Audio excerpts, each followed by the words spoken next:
Olá, bom dia. O meu nome é Filipa Lemos Cristina, sou cofundadora da Power Up e hoje estamos a gravar o podcast da Máfia da Empatia aqui no UBO, no Work Hub. Para realizar o podcast da Máfia da Empatia, contamos com um parceiro oficial que acreditou no conceito desde o primeiro minuto. Falamos do UBO Shopping Resort, o único shopping resort em Portugal. O UBO não é só um espaço, é um ecossistema vivo de experiências e comunidade. Por isso, torna-se o parceiro natural para lançar o podcast que humaniza o futuro do trabalho. Num centro onde pode encontrar uma diversidade imensa de lojas, espaços e pessoas, encontramos ainda experiências únicas como áreas de convívio, programação cultural e um ambiente pensado para viver, brincar, aprender, criar e recordar. Saiba mais em ub.pt. Hoje falamos sobre empatia na área da saúde e para isso temos connosco o Miguel Fernandes Homem. Bom dia, Miguel. Bom dia. Obrigada por teres aceito o desafio de estar aqui connosco hoje. Obrigado pelo convite e pela possibilidade de falar sobre um tema tão importante e tão caro para mim. Miguel, podes-te apresentar um pouco para os nossos ouvintes? Muito bem, o meu nome é Miguel Fernandes Homem, tenho 51 anos. Gosto de dizer que sou um sonhador, mas um sonhador que acredita em objetivos e que só sabe trabalhar através de objetivos concretos, medíveis, e que tragam o sorriso aos outros. Interessante que fales aí também de concretos medíveis, especialmente num tema como é este da empatia, que tanta gente ainda pensa que é algo que não pode ser medível. Mas Miguel, a primeira pergunta para ti, se pudesses descrever a empatia em 3 palavras, quais seriam as 3 palavras que descreverias a empatia? Conhecimento, proximidade e afeto. E porquê é que escolheste essas 3 palavras? Porque eu acredito que a verdadeira empatia é aquela que nos permite conhecer o outro na sua essência e que nos permite tornar-nos próximos e, portanto, com isso, dar ao outro aquilo que ele precisa e obtendo, dito de outra forma, conseguindo retirar do outro o melhor que ele tem para nos dar. Ok, obrigada. Nada. Miguel, há uma frase que eu uso muito e queria também saber um pouco aqui a tua opinião. O nosso cérebro, antes de mais, procura segurança, isso é claro. E quando um líder cria um ambiente seguro, um ambiente de confiança, que reduz um bocadinho a percepção de ameaça, permite que haja maior foco, maior colaboração, maior aprendizagem. Tu concordas com esta frase? Concordo e é aí que eu considero que entra, e quando eu falei há pouco da proximidade, é aí que eu considero que entra a empatia. Porque, de facto, quando nós estamos próximos, nós baixamos barreiras. E quando nós baixamos barreiras, nós damos aquilo que temos e, às vezes, aquilo que não temos. Porque, de facto, não temos nada a temer. E sabemos que, de uma maneira ou de outra, o outro vai lá estar para nos segurar quando nós precisamos dessa segurança. Então, quando nós falamos de liderança empática, para ti, diz-me uma coisa, traz mais resultados para as organizações? Claramente traz mais resultados, acredito é que ao dia de hoje são pouco medidos. Ok, então e podes-nos dar um exemplo prático? Se calhar é mais fácil contar uma história. Boa, vamos. E eu diria que, e recordando-me de uma situação que se passou numa empresa onde trabalhei, em que a certa altura nós tivemos que fazer a redução de pessoas. E o fácil e o rápido era olhar para o número de pessoas que estavam ao contrato, não renovar os contratos e pronto, e estava feito. Na verdade, aquilo que nós fizemos foi exatamente ao contrário, ou seja, é olhar para o número de pessoas que de facto tínhamos que reduzir e perceber qual é o impacto que teria nas suas vidas e qual era o impacto que teria nos seus colegas de trabalho. E a diferença foi que nós fizemos exatamente a mesma redução que tínhamos que fazer, que foi considerável, e no final do dia, obviamente com impacto para as pessoas que saíram, mas quando a crise passou e quando tivemos a retoma, a grande maioria dessas pessoas que tinham saído aceitaram voltar porque na altura perceberam que não havia outra solução senão a redução para salvar os postos de trabalho de todos os outros. Ok. Portanto, a liderança empática também abre espaço para conversas difíceis. No fundo, é isso também que estás aqui a tentar exemplificar. É isso mesmo. Boa. Olha, agora vamos sair aqui um bocadinho do campo da empatia, sem sair completamente, mas vamos falar de algo que está muito na moda e que se fala muito, inteligência artificial. Hoje em dia toda a gente fala disso e nós sabemos que nos últimos anos a tecnologia e a inteligência artificial aceleraram imenso vários processos em diferentes organizações.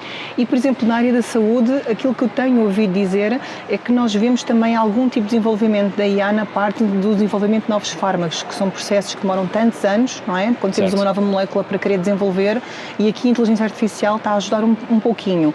Eu queria agora focar um bocadinho na área onde tu trabalhas hoje, na área da medicina dentária. Então, onde é que a tecnologia e a própria inteligência artificial podem ser úteis nos dias de hoje? E, claramente, tudo quando são novas tecnologias e tudo o que possa estar ao serviço do ser humano, simplificando-lhe a vida, eu acredito que, bem trabalhados, vão ajudar e vão contribuir. No nosso caso, eu diria que, por um lado, em termos da IA, acredito que quando ela estiver mais rotinada e mais experienciada e com maior robustez de dados, vai ajudar ao médico, desde logo, a fazer um diagnóstico mais rápido e um plano de tratamento mais simples, mais rápido, e acredito eu que até possa, em algumas situações, resolver temas que ao dia de hoje não são resolvidos. E quem sabe, não sou médico, seria um médico que poderia dizê-lo melhor do que eu, mas quem sabe se não poderemos salvar dentes através do conhecimento que se tem de coisas que foram feitas por outros que não conhecemos, mas que a IA conhece. Ok. Olha, e onde é que fica a empatia no meio disto tudo? É substituída pela IA? Nunca. Dificilmente, eu tenho uma máxima na minha vida que é dificilmente o computador vai conseguir substituir o homem. E por uma forma muito simples. Eu tenho brincado com a IA e tenho feito perguntas e ela cada vez mais é cada vez mais empática, até pede desculpa e agradece e etc. Mas na verdade, não deixa de ser uma resposta tipo de algo que lhe foi pedido para dizer naquele momento. E portanto, principalmente quando estamos a falar ou de momentos muito difíceis ou de momentos de muito festejo, a máquina não vai saber fazê-lo. Portanto, porque para isso é preciso, para isso é preciso emoção, e se perguntarmos à IA, a maior parte das vezes ela vai dizer: eu sou um computador, eu não tenho emoções. E, portanto, se não tenho emoções, é muito difícil substituir o homem pela máquina, e, mais do que isso, é, diria eu, impossível, pelo menos aos dias de hoje e com o que se sabe, conseguir transmitir sentimentos através de um computador. Portanto, claramente existe espaço para um equilíbrio onde IA e empatia Sim. e as competências humanas fazem todo o sentido de trabalharem lado a lado. Até porque onde eu vejo a IA e o computador e todos os equipamentos que vão aparecendo para facilitar a vida ao técnico, seja ele médico ou não,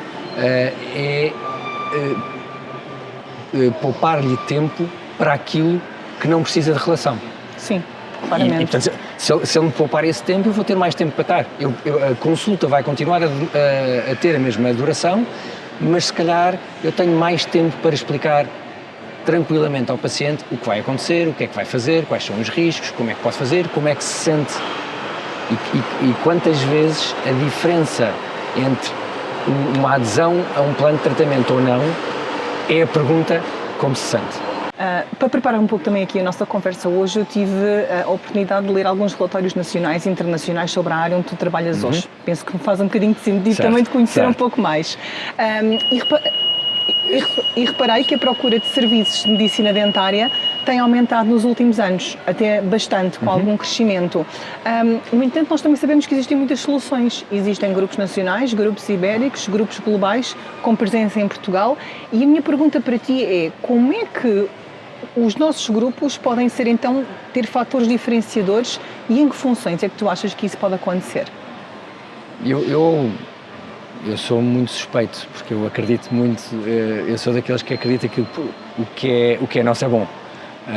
E portanto eu acho que logo desde aí temos essa grande vantagem de ser um grupo nacional que se implantou através do conhecimento e com uma chave de sucesso, a proximidade.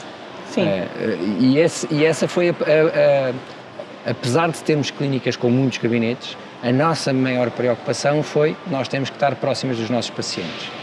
E acho que eu diria que essa é a diferença que poderá fazer o sucesso na nossa realidade, porque de facto não podemos menosprezar todos os outros que existem à nossa volta e que são com certeza muito bons, porque se existem e se crescem, é porque são bons. O que poderá fazer a diferença e o que nós procuramos fazer a diferença todos os dias é nesta preocupação que temos do acompanhamento que fazemos desde o início ao fim, em que a pessoa quando entra não seja mais uma, seja a Dona Maria, o Senhor Francisco, tem nome, tem história, tem questões que nos trouxeram e que nós ajudamos a tratar e resolver. Porque no fundo é um bocadinho isso, não é, Miguel? Todos nós procuramos a conexão humana ou a empatia, como nós também estávamos há pouco a falar. Portanto, essa conexão humana é fundamental e não coloca de par o facto de utilizarmos a tecnologia que vocês usam e bem, mas é a conexão humana que tu estás, no fundo, a referir como sendo aqui um fator diferenciador, claramente. Sim. E procurar dar resposta a todas as faixas etárias e, portanto, com isso, poder tratar famílias e não tratar pessoa a pessoa. Portanto, no fundo, também teres um impacto social aqui, que é tão importante cada vez mais nas nossas comunidades, sejam comunidades nacionais, internacionais, o que seja. Parece muito bem. Olha, um relatório que eu também leio, agora um bocadinho fora da questão da parte da medicina dentária, mas mais na área das competências, é o World Economic Forum. Sigo há muitos anos e é curioso que eles tenham apontado que as competências humanas, como pensamento crítico, a criatividade, a empatia, entre outras, eles referem como sendo fatores críticos de sucesso e referem-nos já que são importantes para 2030. Mas vamos pensar um bocadinho menos. Se tu te imaginasses hoje, daqui a 2 anos, qual é que tu achas que seriam as competências humanas que iriam diferenciar as melhores clínicas e as melhores equipas? Obviamente que a empatia, diria logo, mas para fugirmos à empatia, eu diria que é a comunicação. Ok. E digo por 2 motivos. Primeiro, porque nós confundimos muitas vezes o comunicar com o falar. Nós, principalmente nós portugueses, gostamos imenso de falar, mas eu diria que cada vez menos comunicamos. Ou seja, nós não temos a preocupação de perceber se o outro entendeu a nossa mensagem e se a mensagem que o outro nos está a dizer vai de encontro àquilo que nós estávamos a falar. E, portanto, e agora pensando um pouco em liderança, se os líderes perderem, dito de outra maneira, investirem parte do seu tempo a comunicar com as suas pessoas, garantidamente vão perceber coisas na empresa que são de resolução simples, porque quem sente as dores está-lhe a dizer. Portanto, se nós tivermos a capacidade de os ouvirmos, se nós tivermos a capacidade de os entendermos, se nós tivermos a capacidade de verdadeiramente dizer-lhes: eu estou aqui, diga-me o que pensa, eu estou aqui, diga-me o que o preocupa, eu estou aqui, como é que podemos ser melhores, à partida, tudo o resto vai acontecer. Muito interessante aquilo que tens vindo a partilhar aqui connosco desde o início. Falámos de empatia, não só para a parte de passar boas notícias, como também para conversas difíceis. Falaste agora também da importância da comunicação e da liderança empática no meio disto tudo, o que me leva de facto à próxima pergunta, que é, então, e quando nós estamos todos sob pressão, o que é que acontece aqui? Como é que nós podemos utilizar estas competências humanas para nos ajudar a voltar à nossa tranquilidade, para sair do nosso modo de sobrevivência e poder continuar a trabalhar todos em conjunto bem para atingir os nossos resultados? Primeiro que tudo, é preciso ter a noção que o ser líder é ao mesmo tempo ser solitário, porque há coisas que o líder não pode partilhar com ninguém e pronto, e tem que fazer e resolver. Portanto, a primeira noção que é preciso ter é essa. E se tiver essa noção, à partida vai-se saber que tem que se ter uma autoconsciência muito grande do meu estado. Eu não posso, ou não devo, ir comunicar com alguém se eu não estou bem. E, portanto, eu tenho que ter não há problema nenhum em eu não ter a conversa hoje, mas tê-la amanhã, onde eu já estou preparado para a ter. E não é preparado com estar completamente salvaguardado e porque sei que vai dizer isto, e não é fazer o jogo do bastidor e preparar para... Não é isso. É eu estar bem para estar preparado para ouvir aquilo que não gostava de ouvir, ter de decidir aquilo que se calhar não decidiria daquela maneira, ou, em última análise, ter que assumir: tem razão, desculpe, vou resolver.